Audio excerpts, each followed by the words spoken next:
இன்றைக்கி டியூஸ்டே முருகருக்கு வந்து சாமிக்கு பூஜைலாம் பண்ணிவிட்டு வெத்தலை தீபம்லாம் ஏற்றிட்டு ஏதாவது சரி ஈவினிங் ஏதாவது ஸ்நாக்ஸ் செய்யலான்னு சொல்லிட்டு ஈவினிங் வந்து எங்கள் ஹஸ்பண்டு சூப்பு கேட்டார். சூப்புக்கு டொமேட்டோ சூப்பு போட்டிருந்தேன். அது வந்து ரெடிமேடு மிக்ஸ் இருக்கு இல்லையா, அந்த அந்த ரெடிமேட் சூப்பு தான் அதை போட்டுட்டு அதுக்கப்புறம் பன்னீர் டிக்கா பண்ணலான்னு சொல்லிட்டு பன்னீர் வச்சுருந்தேன். அதை நல்லா க்யூபாக கட் பண்ணிவிட்டு அதுக்கப்புறம் கேப்சிகம் 3 கலர் கேப்சிகம் நல்லா கலர்ஃபுல்லாக இருந்திருக்கும். ஆனால் என்கிட்ட பச்சை மட்டும் தான் இருந்துச்சு.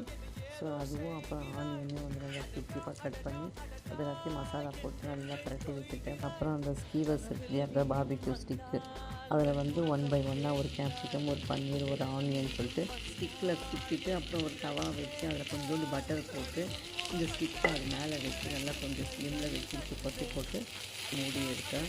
பன்னீர் டிக்கா ரெடி ஆகிடுச்சு. இப்படி தான் பன்னீர் டிக்கா ரெடி பண்ணி ஈவினிங் நாங்கள் அந்த சூப்பும் பன்னீர் டிக்காவும் வச்சு ஈவினிங் ஸ்நாக்ஸ்